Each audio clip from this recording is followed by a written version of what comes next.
Sí, creemos que hay buenas expectativas.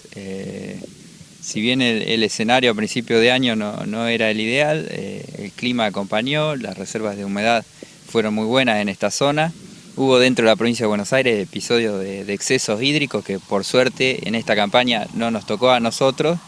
Y eso hizo que haya siembra importante en superficie de lo que son los cultivos de fina, de cebada principalmente y de trigo. Y también vemos un panorama interesante de siembra en lo que son los cultivos de soja, maíz, girasol también,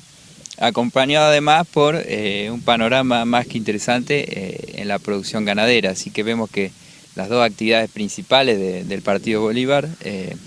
se están viendo incentivadas para lograr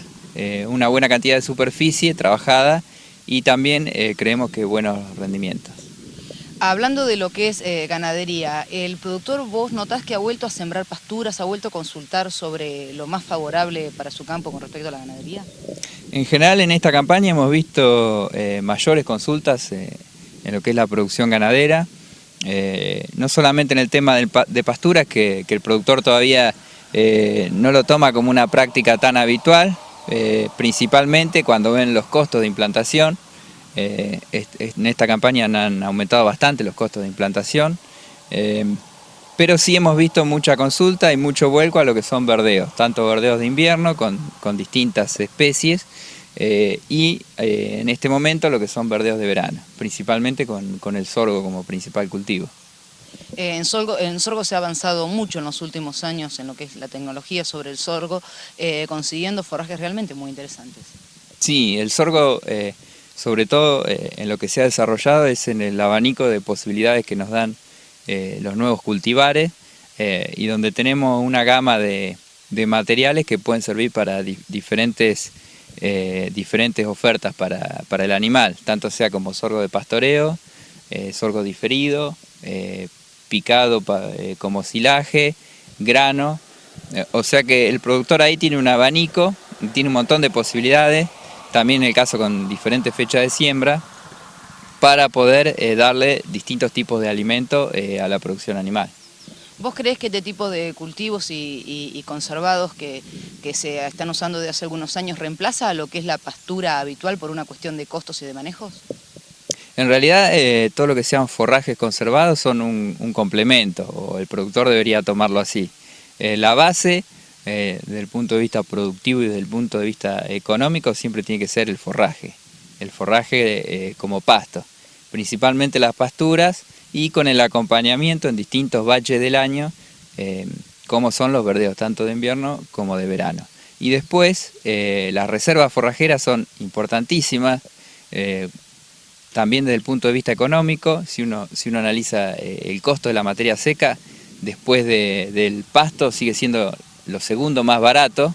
y los dos están muchísimo más baratos que un rollo, por ejemplo, para comparar el otro extremo, que termina siendo mucho más caro por unidad de materia seca. Entonces las reservas son un componente importantísimo y sobre todo se nota su apoyo en la producción o su fuerte en los años donde tenemos distintos episodios de crisis, tanto sean o sequías muy importantes, donde no tenemos producción de pasto, o episodios de inundaciones donde se nos achica mucho la superficie y entonces un silo, por ejemplo, un autoconsumo, nos puede servir para paliar esos momentos de crisis. Sí, hemos visto que en los últimos años el productor ha hecho grandes cambios en su manera de producir y creo que la variabilidad climática, sobre todo tan impredecible, ha hecho que haya tenido que cambiar su manera de trabajar. Sí, en primer lugar la actividad ganadera sobre todo y la actividad mixta donde uno puede mezclar agricultura con ganadería nos brinda más estabilidad que los sistemas donde tenemos una sola producción, o la agricultura pura, continua, o una ganadería de cría donde solamente tenemos esa producción. Entonces ya de por sí un sistema mixto, con fuerte en ganadería, nos brinda estabilidad ante el cambio climático y ante estos eventos diferentes que tenemos. Y todas estas tecnologías, que si bien son tecnologías de punta,